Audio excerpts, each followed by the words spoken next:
the man, the myth, the legend, the Chanakya of modern times.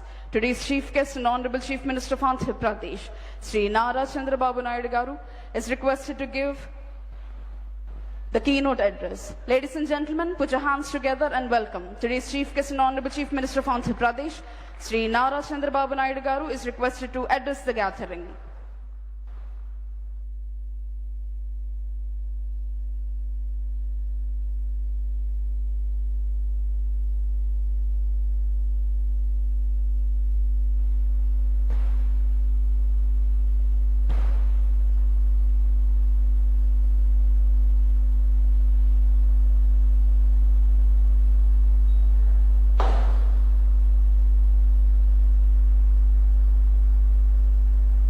ఈరోజు ప్రపంచ జనాభా దినోత్సవం. మనం అందరం కూడా ఇక్కడ సమావేశమయ్యాం. భవిష్యత్తుకు ఎలాంటి ప్రణాళికలు మనం రూపకల్పన చేసుకోవాలి అనే విషయాన్ని మనం చర్చించుకోవడానికి ఇక్కడ సమావేశమైనప్పుడు గౌరవనీయులు doctor Mahendra Dev garu, chairman, economic advisory council, prime minister of India, honourable MLA Tenali Shravan Kumar garu, special chief secretary health and medical and family welfare, principal secretary to government planning and finance Piyush Kumar garu, respected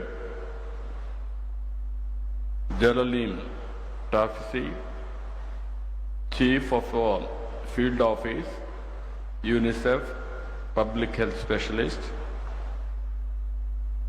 professor Sanjay Kumar, professor and coordinator of Lokniti Center for the Study of Developing Societies, Dr. M. Prakashamma, Public Health Specialist, Director of Answers, Hyderabad, Dr. Subhashini Jalota, Founder, Maina Mahila Foundation, Dr. Rajiv Acharya, Research Advisory Board Population Council, Dr. Subramanyam, former Joint Director Population Research Center, Visakhapatnam. And also, we are all gathered here, especially community development program officers, different NGOs, central administrators and supervisors, medical front side, gynecologists, medical officers, ASHA workers, ANM, NGOs, program officers, school assistants, district education officers, faculty and directors, universities and also colleges, especially faculty members from All India Institute of Medical Science, Katuri Medical College, GGH, and also self-help groups. We are all here. ఇక్కడంతా మనం కూర్చొని ఆలోచిస్తున్నాం, ఒక మంచి policy ఏ విధంగా తేవాలి, భవిష్యత్తుకు ఏ విధంగా ముందుకు పోవాలని ఆలోచిస్తున్నాం. ఫస్ట్ టైం ప్రపంచ జనాభా దినోత్సవాన్ని మనం జరుపుకుంటున్నాం. ఇంతవరకు ఒక మాటలో చెప్పాలంటే ఒక విధంగా అందరం కూడా జరుపుకున్నాం, కానీ ఈసారి ఫోకస్ పెట్టి ఈ కార్యక్రమాన్ని నిర్వహించడానికి కారణం ప్రత్యేకంగా భవిష్యత్తు ఏ విధంగా ఉండాలని ఆలోచించడం కోసం మనం ఈ కార్యక్రమాన్ని పెట్టుకున్నాం. 1989 జూలై 11న ప్రపంచ జనాభా 5 బిలియన్లు అంటే 500 కోట్లకు చేరుకున్న సందర్భంగా ఐక్యరాజ్య సమితి జూలై 11వ తేదీన వరల్డ్ పాపులేషన్ డేగా ప్రకటించారు. ఆ రోజు ముఖ్యమైన ఉద్దేశం జనాభా సమస్యని, సవాళ్లను చర్చించడానికి, పరిష్కారాలు చూపడానికి, మన భవిష్యత్తు అందించడానికి ఐక్యరాజ్య సమితి ప్రపంచ జనాభా దినోత్సవాన్ని నిర్వహించారు. ఈ సంవత్సరం థీమ్ చూస్తే empowering young people to create the families they want in a fair and hopeful world అనే సబ్జెక్ట్ మీద ఈ సంవత్సరం ఈ జనాభా దినోత్సవం జరుపుకుంటున్నాం. ఈరోజు మనం ఒకసారి చూసినప్పుడు ప్రపంచంలో 10 నుంచి 24 సంవత్సరాల వయసు ఉన్న వాళ్ళు 1.8 బిలియన్ యంగ్ పీపుల్ ఉన్నారు. ఈ సందర్భంగా నేను మీ అందరికీ తెలుగు మన గురుజాడ అప్పారావు గారి యొక్క కోట్ చేస్తున్నా. దేశమంటే మట్టి కాదోయ్, దేశమంటే మనుషులోయ్ అని ఆనాడే గురుజాడ అప్పారావు గారు చెప్పారు. దీన్ని సునిశ్చితంగా మనందరం ఆలోచించుకోవాల్సిన అవసరం ఉంది. దేశం అంటే రాష్ట్రాలు, ప్రాంతాలు, పట్టణాలు, సరిహద్దులు, భూభాగాలే కాదు. దేశం అంటే మనుషులు, వారి అవసరాలు, మంచి జీవన ప్రమాణాలు, ప్రజల కష్టాలు, సమస్యల పరిష్కారం. అప్పుడే ఈ దేశానికి ఒక మీనింగ్ ఉంటుంది. ఈరోజు ఈ సందర్భంగా మనం ఇక్కడ కూర్చున్న మనందరం ఒక ఆదర్శంగా ఆలోచించి ఎలాంటి కార్యక్రమాలు చేయాలనో గురుజాడ అప్పారావు గారు చెప్పిన స్ఫూర్తిని అర్థం చేసుకొని ఆ సమస్య ప్రకారం మనం ముందుకు పోవాల్సిన అవసరం ఉంది.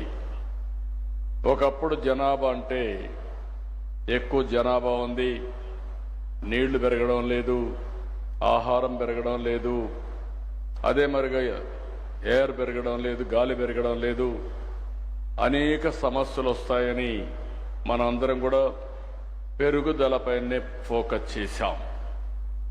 కానీ ఈరోజు మనం చూడంగానే నేను కూడా అందులో ఒకడిని. నేను సమైక్య ఆంధ్రప్రదేశ్లో జనాభా నియంత్రణ కోసం ఆ రోజు ఫ్యామిలీ ప్లానింగ్కి ఎక్కువ ప్రోత్సాహాలు ఇచ్చాం. ఒక మాటలో చెప్పాలంటే ఆ రోజు నేను 2 పిల్లల కంటే ఎక్కువ ఉంటే స్థానిక సంస్థల్లో పోటీ చేయడానికి అర్హత లేదని నేనే చట్టాన్ని తీసుకొచ్చాను.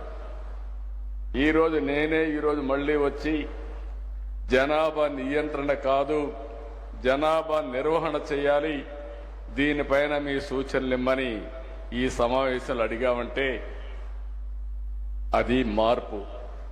ఎవరైనా సరే ఒక్కొక్కసారి కొన్ని పాలసీలు తీసుకొచ్చినప్పుడు ఆ పాలసీలు కానీ తగిన ఫలితాలు రానప్పుడు, పరిస్థితులు మారినప్పుడు మళ్ళీ ఎప్పటికప్పుడు మనందరం కరెక్టివ్ మెజర్స్ తీసుకోకపోతే చాలా సమస్యలు వస్తాయి. ఒకప్పుడు జనాభా అంటే మీరు ఒక్కసారి చూస్తే చాలా పెద్ద ఎత్తున వేరే దేశాలు జనాభా ఎక్కువ ఉండే దేశాలని చాలా చులకనగా చూసేవాళ్ళు. ఈరోజు మీరు చూస్తే ఎక్కడ జనాభా ఎక్కువ ఉంటే ఆ దేశాలపైన ప్రపంచం మొత్తం ఆధారపడే పరిస్థితి వచ్చారంటే అది జనాభా విశిష్టత అని చెప్పి కూడా నేను మీకు తెలియజేస్తున్నా. జనాభా అనేది భారం కాదు, జనమే అతిపెద్ద ఆస్తిగా భావించే కాలం వచ్చింది. ఇప్పుడు భారతదేశం అగ్ర రాజ్యాలతో పోటీ పడుతుంటే మన దేశంలో బలమైన మానవ వనరులే కారణం. ఒకప్పుడు మన యొక్క మనుషుల్ని మనం ఒక్కసారి ఆలోచించుకుంటే ఎక్కువ జనాభా ఉన్నారు, ఈ దేశం అభివృద్ధి అవుతుందని ఆలోచించే పరిస్థితి నుంచి ఆ జనాభాని మనకు ఒక పెద్ద అడ్వాంటేజ్గా మారే పరిస్థితికి వచ్చింది. ప్రపంచంలో మీరు ఒకసారి చూసినప్పుడు ఎక్కువ జనాభా ఉండే దేశం భారతదేశం. 143 కోట్ల జనాభా ఉండే ఏకైక దేశం భారతదేశం. చైనా కూడా కిందికి వెళ్ళిపోయారు. 130 కోట్లకు వచ్చే పరిస్థితికి వచ్చారు. దీన్ని మీరు ఒకసారి చూసినప్పుడు ప్రపంచమంతా కూడా జనాభా తగ్గిపోయే పరిస్థితి వస్తూ ఉంది.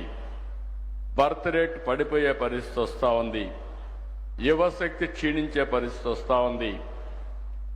వృద్ధులు పెరిగే పరిస్థితి వస్తూ ఉంది. ఏ దేశమైతే ఏజింగ్ ప్రాబ్లమ్స్ వస్తాయో ఆ దేశంలో గ్రోత్ ఆగిపోతుంది. ఇంకొక పక్క మీరు చూస్తే భవిష్యత్తులో చాలా సమస్యలు వచ్చే పరిస్థితి వస్తాయి. అందుకే ఈరోజు మనం అందరం కూడా ఆలోచించుకోవాల్సిన అవసరం ఉంది. ఈరోజు ఒక్కసారి ఫెర్టిలిటీ రేట్ ప్రపంచం అంతా చూస్తే మీకు అవగాహన వస్తుంది. అమెరికాలో ఫెర్టిలిటీ రేట్ 1.62, యూకేలో 1.54, Hungary 1.50, France 1.49, Russia 1.47, Germany 1.46, Canada 1.33, Japan 1.23, China 1.02, ఇంకొక పక్కన సింగపూర్ 0.96. ఇవి చూసినప్పుడు మీకు అర్థమవుతుంది 2.1 ఉంటే స్టెబిలిటీ ఉంటుంది, జనాభా రీప్లేస్మెంట్ లెవెల్లో ఉంటుంది.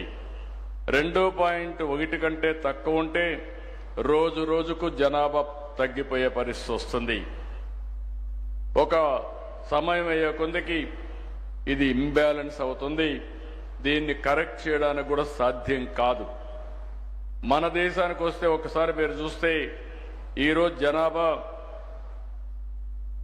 బీహార్ 3.0, మేఘాలయ 2.9, ఉత్తరప్రదేశ్ 2.4, జార్ఖండ్ 2.3, మణిపూర్ 2.2. ఇవన్నీ కూడా రీప్లేస్మెంట్ కంటే అబోవ్ ఉన్నాయి. అదే కిందికి వస్తే తమిళనాడు 1.8, తెలంగాణ 1.8, కేరళ 1.8, కర్ణాటక 1.7, ఆంధ్రప్రదేశ్ 1.7కు వచ్చాం. అంటే ఇప్పుడు మీరు చూసిన తర్వాత ఏ దేశాలైతే ఇబ్బందులు వస్తున్నాయో అవన్నీ కూడా మనం చూసాం. మన దేశంలో కూడా ఇప్పుడు కొన్ని అడ్వాంటేజెస్ వచ్చాయి, మనందరం గుర్తుపెట్టుకోవాలి. మొట్టమొదటిసారిగా ఆర్థిక సంస్కరణ వచ్చింది 1991.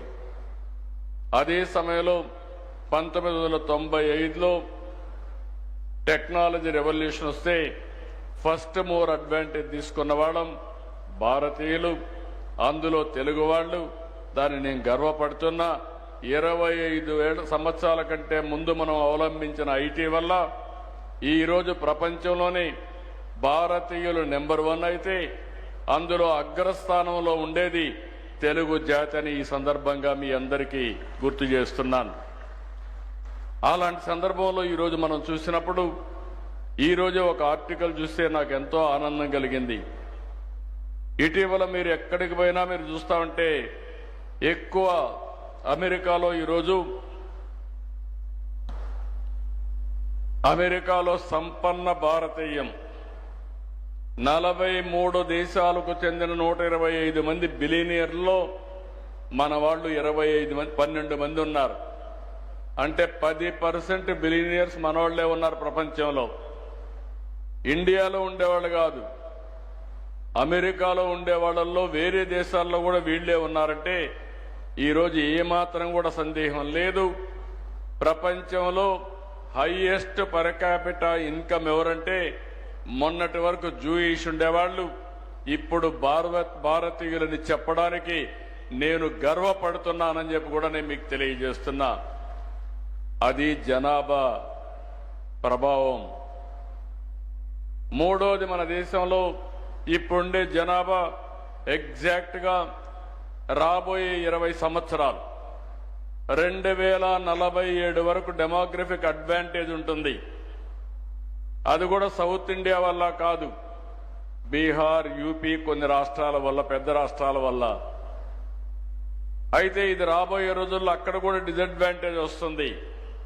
ఈ విషయంలో మనం ఒక్కసారి గుర్తుపెట్టుకోవాలి.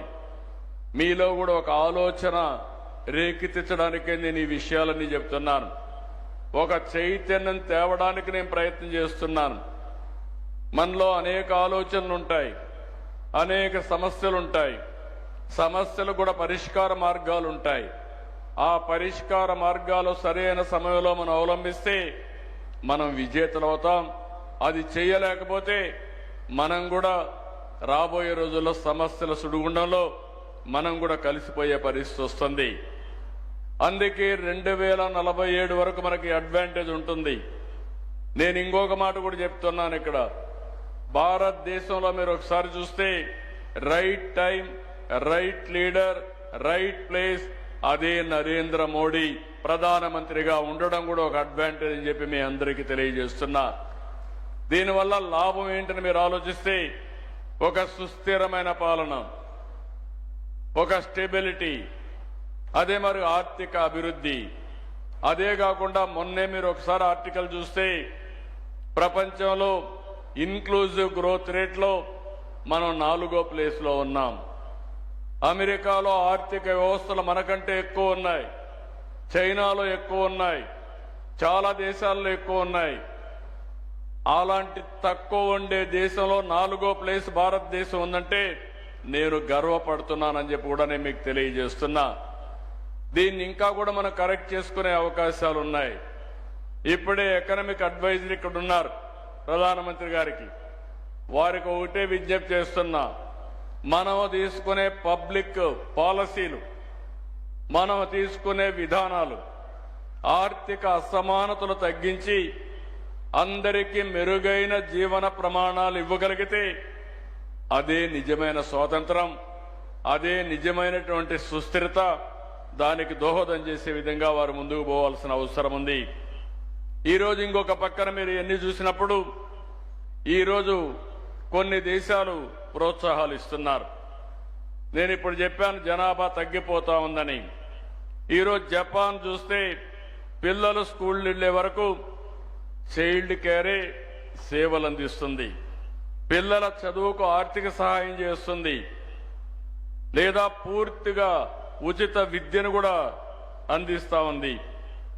ఫ్యామిలీ ఫ్రెండ్లీ పని విధానాల పేరుతో కుటుంబానికి అనువుగా జాబ్ చేసే విధానాన్ని మార్చే పరిస్థితి తీసుకొచ్చారు. ఇప్పుడు కూడా మన వాళ్ళు చాలా మంది సజెషన్ ఇచ్చే పరిస్థితికి వచ్చారు.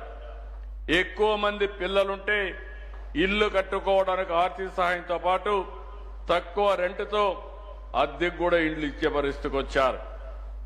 ఇంకొక పక్క దక్షిణ కొరియా మీరు ఒకసారి చూస్తే పిల్లలు కన్న వారికి నెలవారీగా ప్రత్యక్ష నగదు బహుమతులు ఇస్తున్నారు, వివాహం కాన్పులకు సహాయం చేస్తున్నారు, IVF గర్భధారణకు ఆర్థిక సహాయం చేస్తున్నారు. సింగపూర్ను చూస్తే బేబీ బోనస్ స్కీమ్ కింద పుట్టిన ప్రతి శిశువు కోసం కొంత డబ్బుల్ని బహుమానంగా ఇస్తున్నారు. పిల్లలు కనే వారికి మ్యాథ్స్ సేవింగ్స్ కింద ప్రభుత్వ సొమ్ము కూడా ఇచ్చి పిల్లల ఖాతాలో అకౌంట్లు వేస్తున్నారు. ఫ్రాన్స్ లో చూస్తే చైల్డ్ అలవెన్స్ కింద 2 లేదా అంతకంటే ఎక్కువ పిల్లలున్న కుటుంబాలకి ప్రత్యేక ప్యాకేజీలు ఇస్తున్నారు. ఫ్రెండ్లీ వర్క్ పాలసీల కింద మహిళల్ని పని సమయాలు కుటుంబానికి అనుగుణంగా మార్పులు తీసుకొచ్చారు.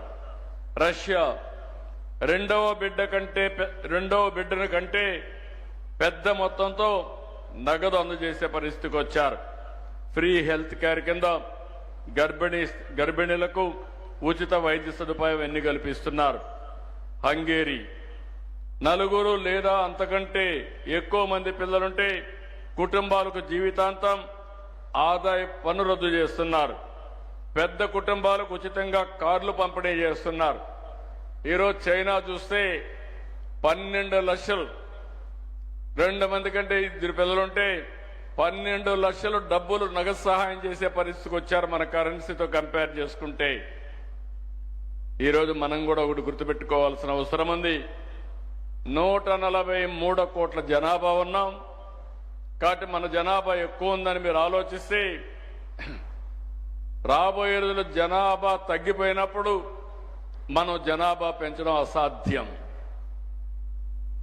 ఒక ఎకనామిక్ స్టూడెంట్గా నేను చెప్తున్నాను, మహేంద్ర దేవ్ గారు కూడా ఉన్నారు. ఆయన కూడా అడ్వైజర్, ఎకనామిక్ పర్సన్. ఆయన కూడా ఎప్పుడు కూడా అభివృద్ధి, జనాభా పెరుగుదల రెండు కాంట్రడిక్షన్స్. అభివృద్ధి జరుగుతూ ఉంటే జరిగినప్పుడు అనేక సమస్యలు వస్తూ ఉంటాయి. ఇప్పుడే మీరు ఒపీనియన్ తీసుకుంటే చూశారు, చాలా ఇంట్రెస్టింగ్ గా చాలా ఒపీనియన్స్ వచ్చాయి. ప్రాక్టికల్ గా కూడా సజెషన్స్ ఇచ్చారు. ఇక్కడ మీరు చూస్తా ఉంటే ఎంతమంది పిల్లల్ని, how many children do you think is idol for a family in Andhra Pradesh అంటే టుడేస్ రిలవెన్స్ అంటే 67.41% ఇద్దరుండాలని. అదే సమయంలో ఒకరే ఉండాలని 12.34, ముగ్గురుండాలని 19.88.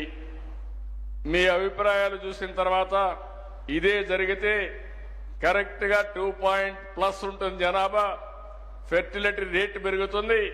దీనివల్ల జనాభా సమస్య రాదు, నిర్వహణ పర్ఫెక్ట్ గా జరుగుతుంది. దీన్ని అమలు చేయాలంటే మాత్రం ఇంకా మన దగ్గర సొల్యూషన్ కూడా లేదు. ఒకవేళ మనం ఏ పాలసీలు ఇచ్చినా అవి ఏ విధంగా తీసుకుంటారనేది టెస్ట్ చేస్తేనే ప్రూఫ్ ఆఫ్ కాన్సెప్ట్ వస్తుంది. ఇంకో పక్కన మీరు చూస్తే, are you aware that the overall young population in Andhra Pradesh is decreasing and there are fewer children being produced? అంటే ఎస్ అని 79.38. యంగర్ కపుల్ వీళ్ళందరూ కూడా జనాభా వద్దనుకుంటున్నారని 79%, 80% వచ్చింది. కాదనే వాళ్ళు 20% ఉన్నారు. ఈ మైండ్ సెట్ మార్చాలంటే చాలా సమస్యలు ఉంటాయి. కానీ వాస్తవంగా రియాలిటీ, ఈరోజు ఆర్గనైజేషన్ ఫౌండేషన్ కూడా ఇంత మునిపే మాట్లాడినప్పుడు చెప్పారు, ఈరోజు అనేక సమస్యలు మనం చూస్తున్న ఇంట్లో కూడా ఆ విషయాలు కూడా వస్తాను. ఇంకొక పక్కన చూస్తే, what do you think is the reason for a decreasing young population? Migration away from the state. ఇంకొక పక్కన మీరు చూస్తే దగ్గర మైగ్రేషన్ వచ్చి 20%. ఇంకొక పక్కన 28%. ఇంకొక పక్క young people do not want get married అనేది 20% వస్తా ఉంది. ఇలాంటివి చూసినప్పుడు దీన్ని ఏ విధంగా మనం అధిగమించగలుగుతాం ఆలోచించాల్సిన అవసరం ఉంది. What is the biggest challenge for couples who are all planning to have more than one child? అంటే ఇందులో కరెక్ట్ గా రాల, high child rearing expenditure, education కి, ఇండ్లకు, హెల్త్ కేర్కి ఎక్కువ ఖర్చు అవుతుంది. కాబట్టి మేము భరించలేమని చెప్పేవాళ్ళు హైయెస్ట్ 418 మంది వచ్చారు. నో స్టేబుల్ ఇన్కమ్ ఆర్ ఉద్యోగం ఏదైనా కానీ 337. ఈ రెండే ప్రధాన కారణాలుగా కనపడొస్తున్నాయి. ఈ రెండు ప్రధాన కారణాలైనప్పుడు దీన్ని అధిగమించాలంటే inclusive growth rate, better living standards తప్ప వేరే మార్గం లేదు. What kind of support do elder people need the most అంటే, ఈరోజు ఇక్కడ చూసినప్పుడు easy access to nearby hospitals or doctors 44%, regular pension without delay 33.95. మిగిలిన రీజన్స్ అన్ని చిన్నవన్నీ ఉన్నాయి. Do you think children grow up better in a joint family setup అన్నప్పుడు 68% yes అంటున్నారు. ఇంకొక పక్క సమ్ టైమ్స్ అనేవాళ్ళు 24% ఉన్నారు. న్యూక్లియర్ ఫ్యామిలీస్ అనేవాళ్ళు ఓన్లీ 6.54. సామాజిక మార్పుల వల్ల ఈరోజు మనందరం కూడా ఆర్థిక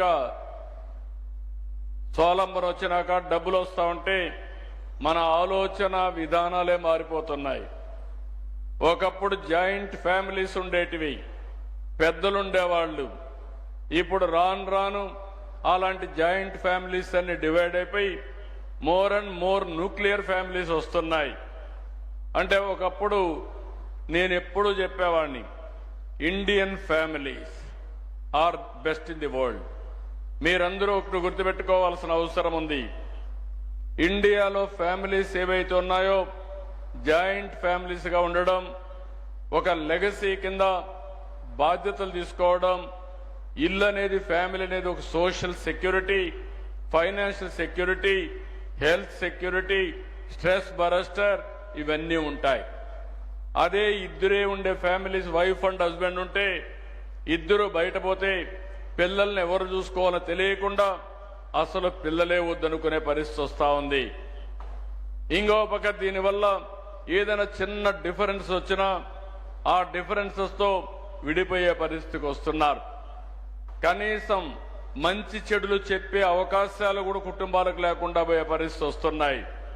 ఆ కుటుంబంలో ఏం జరుగుతుందో కూడా తెలియని పరిస్థితి వస్తూ ఉంది. మనకు వారసత్వంగా వచ్చింది కుటుంబ వ్యవస్థ. ఆ కుటుంబ వ్యవస్థ, జాయింట్ ఫ్యామిలీ వ్యవస్థను కాపాడుకునే బాధ్యత మనందరి పైన ఉందని చెప్పి కూడా నేను మీకు తెలియజేస్తున్నా. మొన్నటి వరకు ప్రభుత్వంలో ప్రతి ఒక్క వ్యక్తికి 5 కేజీలు బియ్యం ఇచ్చేవాళ్ళం. 5 మంది ఉంటే 25 కేజీలు ఇస్తాం. 5 మంది కంటే పైనుంటే బియ్యం ఇవ్వం, రేషన్ ఉండదు. దీనివల్ల ఫ్యామిలీలు more and more ration card కావాలనే పరిస్థితికి వచ్చారు. నేను మా ఫైనాన్స్ సెక్రటరీ చెప్పాను, మనం కొత్త విధానాన్ని ఆలోచించాలి. అవసరమైతే 10 మంది ఉండే కుటుంబానికి 10 × 5 50 కేజీలు కాకుండా ఇంకొక 5-10 కేజీలు అదనంగా ఉంటే ఇస్తే అది ఇన్సెంటివ్ గా ఉంటుంది. దానివల్ల కుటుంబం కలిసి ఉంటుంది. ఇలాంటి పాలసీస్ మనం తీసుకురావాల్సిన అవసరం ఉంది. ఇప్పుడు ఇల్లు కడుతున్నాం. ఇల్లు కడితే గవర్నమెంట్ సింగిల్ బెడ్రూమ్ ఇస్తున్నాం. ఫ్యామిలీ డివైడ్ అయితే సింగిల్ బెడ్రూమే ఇస్తున్నాం. దానివల్ల వీళ్ళు ఇల్లు కట్టుకోవాలంటే ఫ్యామిలీ డివిజన్ కింద చూపించడం, లేకుంటే విడిపోవడం జరుగుతున్నాయి. అట్లా కాకుండా అలాంటి ఫ్యామిలీస్కి 3-4 ఫ్యామిలీస్ కలిసి ఉంటే ముగ్గురికి ఇచ్చే డబ్బులే కాకుండా ఇంకా అదనంగా డబ్బులు ఇచ్చి మంచి ఇల్లు కట్టిస్తే ఒకే ఇంట్లో ఉండే సాంప్రదాయం వస్తుంది. అలాంటి పాలసీస్ ని మనం ప్రోత్సహించాల్సిన బాధ్యత ఉందని చెప్పి కూడా నేను మీకు తెలియజేస్తున్నా. అందుకని ఈరోజు మీరు ఇక్కడ చూసినప్పుడు what can help youth plan for their life and family better అంటే, ఫస్ట్ ఇది మీరు చూస్తే counselling and guidance about carrier and family health. రెండోది ఆపర్చునిటీస్. 30% కౌన్సిలింగ్ అంటున్నారు, 45% ఆపర్చునిటీస్ క్రియేట్ చేయాలనే పరిస్థితికి వచ్చారు. అదే సమయంలో ఇంకొక పక్కన మీరు చూస్తే how can the government support seeking women to take care of both work and family అంటే, లాంగర్ మెటర్నిటీ లీవ్ కావాలంటే 93, work from home 273, flexible working hours 339. అంటే దగ్గర మనం ఇది చూసినప్పుడు లాంగర్ మెటర్నిటీ లీవ్ కావాలనేవాడు 11.48, వర్క్ ఫ్రమ్ హోమ్ కావాలనే వాళ్ళు 33.7, ఫ్లెక్సిబుల్ వర్కింగ్ కావాలనే వాళ్ళు 42%. ఈ రెండు కలిపితే 42, 32, 74% ఇంటి దగ్గర పనిచేస్తాం, లేకపోతే ఫ్లెక్సిబుల్ వర్కింగ్ అవర్స్ పెడితే ఎక్కువ మంది పిల్లలున్నా నష్టం ఉండదనే విధంగా మాట్లాడే పరిస్థితికి వచ్చారు. అదే చైనా పాలసీ పెట్టారు, జపాన్ పాలసీ పెట్టారు. మనం కూడా అలాంటి ఫ్లెక్సిబుల్ పాలసీస్, నవేడేస్ టెక్నాలజీ వచ్చింది, ఎక్కడున్నా పనిచేసే అవకాశాలు వచ్చాయి. చాలా మంది ఆంధ్రప్రదేశ్ రాష్ట్రంలో దగ్గర 5 లక్షల మంది వర్క్ ఫ్రమ్ హోమ్ పనిచేస్తున్నారు. ఇంకో పక్కన మీరు చూస్తే ఫ్లెక్సిబుల్ వర్కింగ్ అలవాటు పడ్డారు. బ్లూ కాలర్డ్ కానీ వైట్ కాలర్డ్ కానీ ఇవన్నీ కూడా వాళ్ళ కన్వీనియంట్ టైంలో పనిచేయడం, ఇంటి దగ్గరనే పనిచేసి నాలెడ్జ్ ఎకానమీలో ముందుకు పోయే పరిస్థితికి వచ్చారు. ఇంకో పక్క what kind of government support would encourage people to have more children అంటే ఇందులో కూడా providing financial support and incentives 273, providing financial support మళ్ళా డూప్లికేషన్ వచ్చింది, అవైలబిలిటీ ఆఫ్ క్వాలిటీ ఎడ్యుకేషన్ 228, రెండు ఒకటే డూప్లికేషన్. ఇప్పుడే ఇమ్మన్నాను ఇచ్చారు, దానివల్ల ఇవన్నీ వచ్చాయి. నేనేమంటున్నానంటే ఇప్పుడు బ్రాడ్గా మీరు ఒకసారి ఈ డేటా చూశారు. మనం ఆలోచించేటికన్నిటికీ ఇక్కడుండే 1000 మంది సమాధానాలు ఇచ్చే పరిస్థితి వచ్చారు. It is more accurate.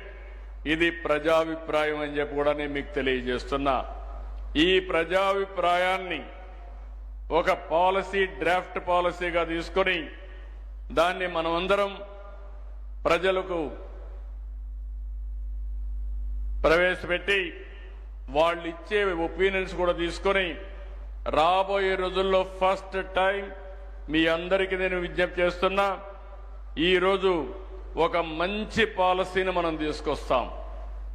కంట్రీలో first time one of the best policy తీసుకొచ్చే బాధ్యత ప్రభుత్వ అధినేతగా, ముఖ్యమంత్రిగా నేను తీసుకుంటా. దీన్ని జయప్రదం చేసే బాధ్యత మీరందరూ తీసుకోవాల్సిందిగా మిమ్మల్ని అందరినీ కోరుతున్నా. ఎందుకంటున్నానంటే ఈరోజు మితిమీరిన నియంత్రణ వల్ల చాలా నష్టపోయాం. నేను ఇప్పటికే కొన్ని పాలసీలు మార్చాను.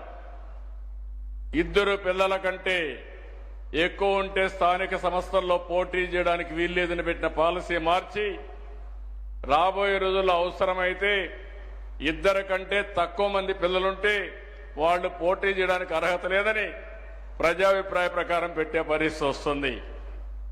అదే మాదిరిగా ఒకప్పుడు ఒక బిడ్డకే ఆర్థిక సహాయం చేసే పరిస్థితి ఉంటే ఈరోజు నేను తీసుకునేది ఎంతమంది పిల్లలున్నా అందరికీ తల్లికి వందనం కింద 15,000 రూపాయలు ఇస్తామని చెప్పి ఇచ్చాం.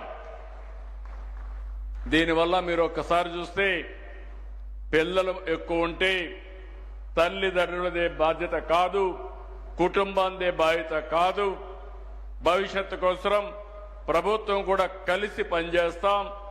ఎక్స్పెండిచర్లో కూడా షేరింగ్ చేస్తాం. ఆ పిల్లల్ని అన్ని విధాలు ఆదుకునే బాధ్యత తీసుకొస్తామని చెప్పి కూడా నేను మీకు తెలియజేస్తున్నా. అందుకే ఈరోజు మనందరి ఆలోచన ఒకటే ఉండాలి. మనం 1.7 ఫెర్టిలిటీ రేట్ 1.7 ఎట్లా రీచ్ కావాలి? 2.1 2.1కి ఏ విధంగా రీచ్ అవుతాం? అయితే మనం గమ్మునుంటే 1.71 అయిపోతుంది. ఆ తర్వాత ఇది 0.5 అయినా ఆశ్చర్యం లేదు. ఇప్పుడు చైనా 1 పడిపోయారు. చైనా మీరు గుర్తుపెట్టుకోవాలి, రాబోయే రోజుల్లో చైనా 100 కోట్ల జనాభా కంటే తగ్గిపోతుంది. భారత్ జనాభా ఇదే మాదిరిగా మీరు చూస్తే రాబోయే 15-20 సంవత్సరాలు మా ఎకానమిస్టులు, ఎక్స్పర్ట్స్ అందరూ వర్కౌట్ చేయాలి. ఇండియా 160-170 కోట్ల వరకు పోయే పరిస్థితి వస్తుంది. అక్కడి నుంచి మనం కూడా డిమినిష్ అవుతాం. అది తగ్గితే మళ్ళీ మనం చైనా మారిగా ఒక 15-20 సంవత్సరాల్లో జనాభా తగ్గిపోయే పరిస్థితి వస్తుంది. అందుకనే మనందరం కూడా గుర్తుపెట్టుకోవాల్సింది, ఈరోజు ఎక్కడికక్కడ మన విధానాల్లో మార్పు తీసుకురావాలి. నేను ఒకప్పుడు ఒక పిలిపిచ్చాను. ఎయిడ్స్ పైన ఎవ్వరూ మాట్లాడేవాళ్ళు కాదు. సమైక్య ఆంధ్రప్రదేశ్లో మొట్టమొదటిసారిగా దేశంలో నేను ఒక కాల్ ఇచ్చాను.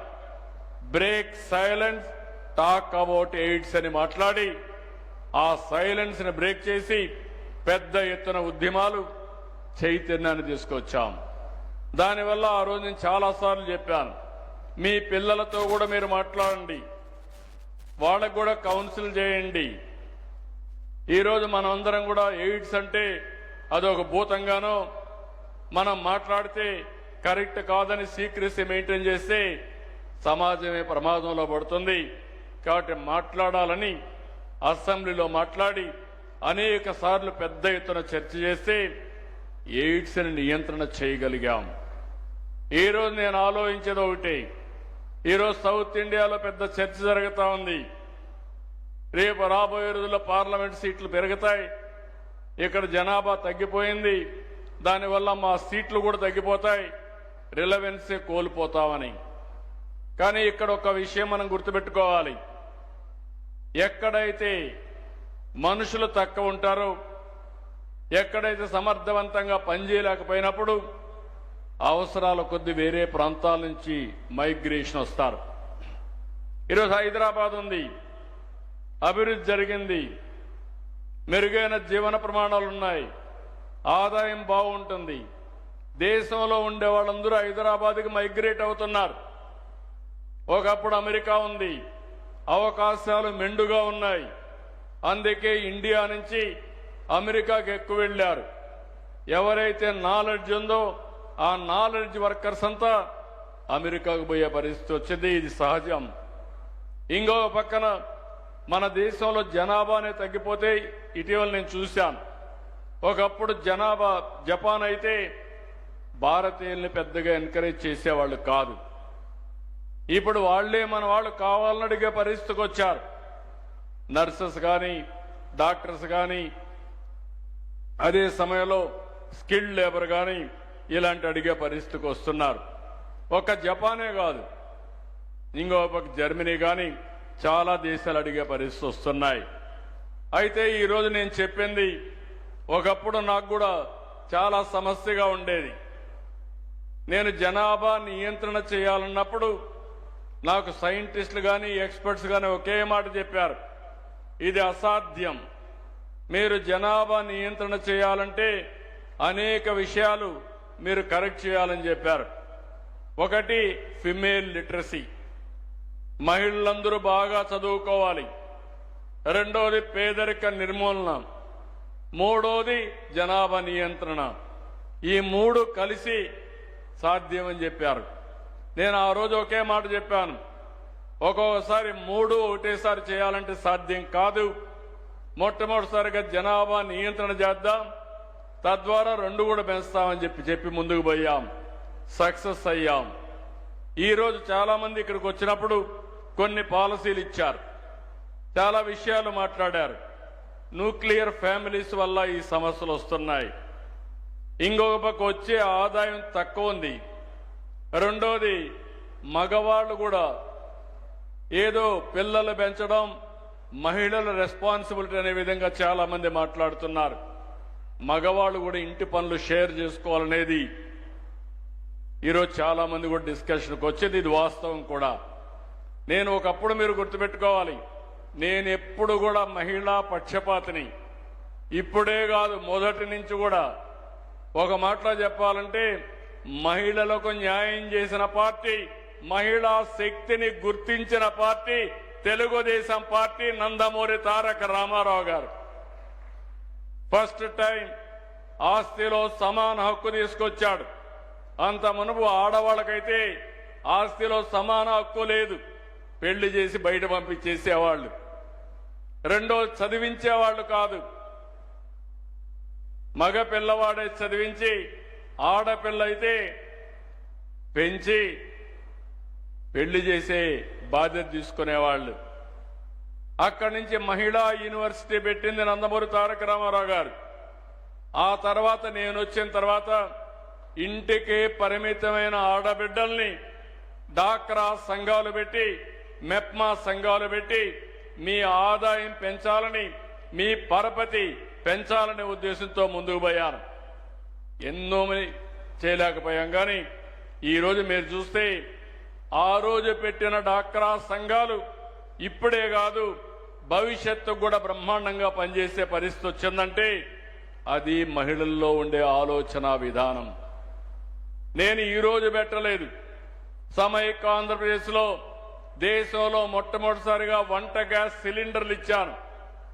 మా తల్లి కష్టాన్ని నేను చూశాను. మా తల్లి ఒకప్పుడు వంట చేయాలంటే కట్టెల పొయ్యితో చేసి బయట వస్తే కళ్ళల్లో నీళ్లు వస్తా ఉంటే అవి చూసినప్పుడు నాకు అనిపించేది ఎంత కష్టపడుతున్నారని. కడుపులోకి పొగబోయేది. అది చూసిన తర్వాత నేను ఆలోచించాను, నా ఆడబిడ్డలు ఎవ్వరికీ ఇలాంటి పరిస్థితి రాకూడదని దేశంలో మొట్టమొదటిసారిగా వంట గ్యాస్ సిలిండర్లు ఉచితంగా ఇప్పించి ప్రోత్సహించింది తెలుగుదేశం ప్రభుత్వం అని చెప్పి నేను మీకు తెలియజేస్తున్నా. అప్పుడు జోక్ కింద నేను చెప్పేవాడిని, నిన్నటి వరకు వంట చేయడం కష్టం, ఇప్పుడు గ్యాస్ వచ్చింది, మగవాళ్ళు మీరు కూడా సహకరించండి, మీరు కూడా వంట చేసి నేర్చుకోండి, తప్పు లేదు. దీనివల్ల మీకు కూడా ఒకసారి స్ట్రెస్ బరస్ట్గా పనిచేస్తుంది. ఆడబిడ్డలు డబ్బులు సంపాదించడానికి బయట పోతే మీరు ఇంటి దగ్గర వచ్చినప్పుడు ఒక కాఫీ పెట్టి ఇవ్వండి, చాలా వరకు ఉపయోగపడుతుందని ప్రోత్సహించాను. ఇప్పుడైతే 3 గ్యాస్ సిలిండర్లు ఉచితంగా ఆడబిడ్డలకు ఇస్తున్నారు. ఒకప్పుడు మీరు చూస్తే కాలేజీల్లో సీట్లు చాలా ప్రత్యేకంగా ఉద్యోగాలు కూడా వచ్చేటివి కాదు. ఆ రోజు నేను ఆలోచించాను, ఆడబిడ్డల్ని ప్రోత్సహించాలని 33% ఉద్యోగాల్లో కాలేజీల్లో సీట్లు పెట్టాం, రిజర్వేషన్ చేశాను. కొంతమంది అన్నారు, మేము చదువుకోవాలంటే సీట్లు రావు కదా, 33% రిజర్వేషన్ ఉన్నాయి, మెరిట్లో వస్తారు, 50-60% వస్తారంటే లాట్ ఆఫ్ బ్యాక్లాగ్ ఉంది, మీరందరూ ముందుకు పోయారు. ఇప్పుడు మీరు కొంతవరకు నియంత్రణ చేసి ఆడబిడ్డలు చదువుకుంటే మంచిదే అన్నాను. ఆ ఒక్క పాలసీతో ఈరోజు చూస్తే వరకట్నాలు లేవు, భార్యాభర్తలపైన వివక్షత లేదు. ఈరోజు ఇంకొక మాటలో చెప్పాలి, నాలెడ్జ్ ఎకానమీలో ఐటీలో మీరు చూస్తే నేను ఎవరు వచ్చినా భార్యాభర్త ఇద్దరు ఐటీలో ఉంటారు. నేను అడుగుతున్నాను ఎవరి ఆదాయం ఎంత అని. నాకు వచ్చిన వాళ్ళలో 100లో 170% ఆడబిడ్డల ఆదాయమే, భార్యల ఆదాయమే ఎక్కువ ఉంది భర్తల కంటే. ఇది ఒక గ్రేట్ రిఫార్మ్. ఇది అంటే శక్తి సామర్థ్యాల్లో ఆడబిడ్డలు తక్కువ కాదు, ఆ విషయం మీరు గుర్తుపెట్టుకోవాలి. తెలివితేటల్లో మీరు తక్కువ కాదు. ఒకప్పుడు అలాంటి సైకలాజికల్ ఫీలింగ్ ఇచ్చారు. ఆ సైకలాజికల్ ఫీలింగ్ ఏంటంటే శారీరకంగా ఆడవాళ్లు ఎక్కువ పని చేయలేరని, మగవాళ్లకు పని చేస్తే రేట్ ఎక్కువ, ఆడవాళ్లు పని చేస్తే రేటు తక్కువ వ్యవసాయ పనుల్లో. ఇది మోడర్న్ ఏజ్, ఇన్ఫర్మేషన్ ఏజ్. ఇది ఈ సమయంలో మీరు ఒకటి గుర్తుపెట్టుకోవాలి, మగవాళ్ల కంటే ఆడవాళ్లు ఎక్కువ ఫోకస్ ఉంది. ఆ ఫోకస్ వల్ల మీ ఆదాయాలు కూడా బాగా పెరిగే పరిస్థితి వస్తా ఉంది. నేను రెండో విషయం కూడా చెప్పేవాడిని, జనాభాలో 50% ఆడబిడ్డలు, 50% ఇంటికే పరిమితమయ్యి పిల్లలు కనడానికే పరిమితమైతే ఆర్థికంగా కూడా మనం పైకి రాము. రెండోది ఆర్థిక అసమానతలు ఉంటాయి. ఒకప్పుడు మీరు ఒకటి గుర్తుపెట్టుకోవాలి, ఇక్కడుండే ఉమెన్ అంతా కూడా మనకు ఒక ట్రెడిషన్ ఉంది, ఉండేది పిల్లలు పుడితే తల్లిదండ్రుల మీద, తండ్రి పైన ఆధారపడేవాళ్ళు, తల్లి పైన కాదు. తండ్రి మనకు ఏదైనా డబ్బులు కావాలంటే ఇచ్చేవాడు, ఆడబిడ్డకైనా మగబిడ్డకైనా. పెళ్లి అవుతానే భర్త, 10 రూపాయలు కావాలంటే భర్తే ఇవ్వాలి. మళ్ళా ముసలివాళ్ళు అవుతానే మళ్ళా కొడుకు పైన ఆధారపడాలి. ఏదైనా ఒక సరదా, సినిమాకు పోవాలన్నా పర్మిషన్ తీసుకోవాలి, షాపింగ్ పోవాలన్నా పర్మిషన్ తీసుకోవాలి. అదే మగపిల్లలకు అవసరం లేదు. ఇలాంటి అనేక వివక్షతలుంటే అవన్నీ రూపుమాపాం. ఈరోజు దానికి గర్వపడుతున్న, ఒకప్పుడైతే ఆర్టీసీ కండక్టర్లుగా నేను ఆడబిడ్డలకు ఇచ్చాను, రిజర్వేషన్లు పెట్టాను. చాలా మంది అన్నారు ఆర్టీసీ కండక్టర్లుగా పనిచేస్తారా అని. కాదు, ఆర్టీసీ డ్రైవర్లుగా కూడా రిజర్వేషన్లు పెట్టా. కానీ కండక్టర్లు ఫుల్గా వచ్చారు, కానీ డ్రైవర్స్ రాలేకపోయారు. ఇప్పుడు ఎలక్ట్రికల్ వెహికల్స్ వస్తున్నాయి, డ్రైవింగ్ చేయడం కూడా చాలా ఈజీ. కార్లు అయితే చేయగలుగుతున్నారు. అది కూడా తొందరలోనే అన్ని రంగాల్లో రాణించే పరిస్థితి వస్తుందని చెప్పి కూడా నేను మీకు తెలియజేస్తున్నా. అయితే ఇక్కడ ఒక్క విషయం మిమ్మల్ని కోరుతున్నాం, మనం అవేర్నెస్ తీసుకురావాలి. నేచర్, ప్రకృతి, ప్రకృతిలో ఆడవాళ్లే శిశువులకు జన్మిస్తారు తప్ప ఇంకోటి కాదు. అలాంటప్పుడు ఎలాంటి మార్పులు తీసుకురావాలనో జనాభా నియంత్రణ గురించి ఒకప్పుడు నియంత్రణ అన్నాం, ఇప్పుడు జనాభా నిర్వహణ. ఇందులో అందరూ కూడా భాగస్వాములు కావాలి. మగవాళ్ళు కూడా షేర్ చేసుకోవడం, ఎకనామిక్ సపోర్ట్ ఇవ్వడం, చైల్డ్ కేర్ సపోర్ట్ పెట్టడం, గవర్నమెంట్ కూడా పాలసీస్ మార్చడం, న్యూట్రిషన్ కూడా బ్యాలెన్స్ చేయడం, ఇలాంటి ఒకటి రెండు కాదు. ఈరోజు డ్రాఫ్ట్ పాలసీ వస్తుంది. ఆ డ్రాఫ్ట్ పాలసీ అయిన తర్వాత ఏం చేయాలనో ఆలోచిస్తామని చెప్పి కూడా నేను మీకు తెలియజేస్తున్నా. ఇంకో పక్క ఉమ్మడి కుటుంబాలు మళ్ళీ రావాలి. దానికి కూడా మనం ఏం చేయగలుగుతామో మనందరికీ తెలుసు. కుటుంబం అనేది ఒక భద్రత. మనం ఎంత కష్టపడి ఇక్కడ పనిచేసినా సాయంత్రం ఇంటికెళ్ళి భార్య భర్త ఇంట్లో ఉండే పెద్దలు పిల్లలతో కూర్చొని ఒక కాఫీ తాగితే మనకుండే కష్టాలన్నీ తీరిపోతాయి. మనకేదైనా డౌట్ వస్తే మన కుటుంబ సభ్యులతో మాట్లాడుకుంటే మనకు క్లారిటీ వస్తుంది. ఇంకో పక్క ఒక హెల్త్ సెక్యూరిటీ, ఎవరికైనా బాగాలేకపోతే నా కుటుంబ సభ్యులు ఉన్నారు చూసుకుంటారని ఒక భరోసా వస్తుంది. రేపు ఏదైనా నాకు అనారోగ్యం వచ్చినా ఇంకొకరున్నారు, వాళ్ళు మమ్మల్ని చూసుకుంటారు, హాస్పిటల్ తీసుకుపోతారనే భరోసా వస్తుంది. ఇలాంటివి రావాలంటే మనందరం గుర్తుపెట్టుకోవాల్సింది మళ్ళీ ఉమ్మడి కుటుంబ విధానానికి, పెద్ద కుటుంబాలకి మనం దోహదం చేయాల్సిన అవసరం ఉంది. ప్రభుత్వ పరంగా పాలసీలు అవి కూడా తీసుకొస్తామని చెప్పి కూడా నేను మీకు తెలియజేస్తున్నా. ఇవన్నీ కూడా నేను ఒకటే మిమ్మల్ని అందరినీ కోరుతున్నా, ఈరోజు భవిష్యత్తుకు రూపకల్పన చేయడానికి ఇక్కడ సమావేశమయ్యాం. అన్నింటికంటే ముఖ్యంగా జనాభా, పాపులేషన్.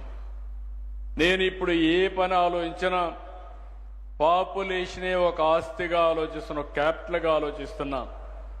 నిన్నటి వరకు అందరూ ఆలోచించేది జనాభా ఒక భారం కాదు. జనాభా అనేది ఒక క్యాపిటల్ కింద ఆలోచించి, కొంతమంది ఆలోచిస్తున్నారు భూమి ఉంటే అది పెద్ద ఆస్తి అని, డబ్బులుంటే అది పెద్ద ఆస్తి అని.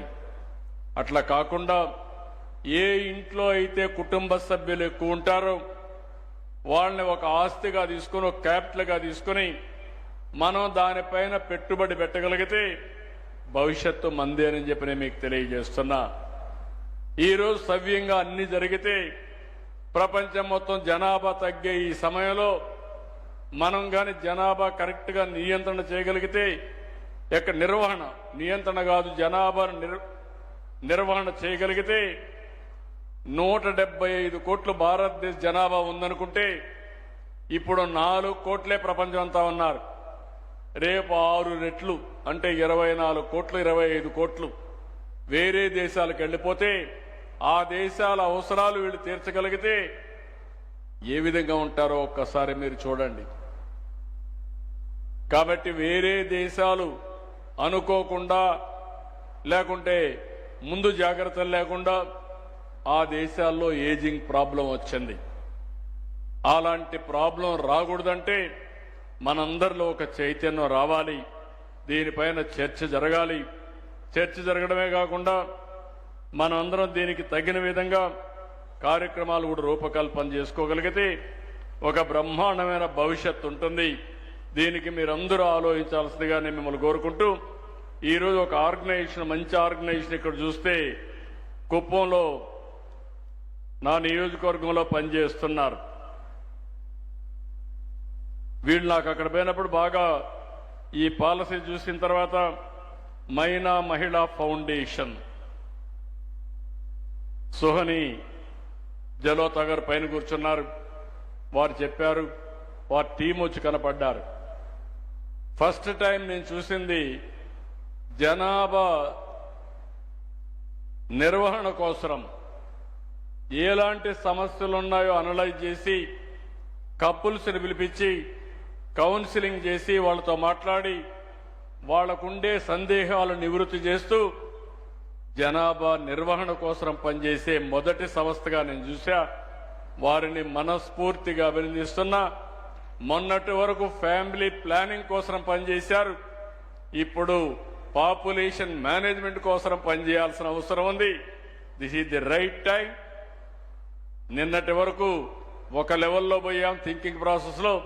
ఇప్పటి నుంచి మన ఆలోచన విధానాన్ని మార్చి మళ్లీ భావితరాల భవిష్యత్తు కోసం, మన భవిష్యత్తు కోసం, సమాజ మనుగడ కోసం ఆలోచించాల్సిందిగా కోరుకుంటూ, మీరందరూ కూడా 2047 విజన్ డాక్యుమెంట్ వికసిత్ భారత్ ఉంది, స్వర్ణ ఆంధ్రప్రదేశ్ 2047 ఉంది.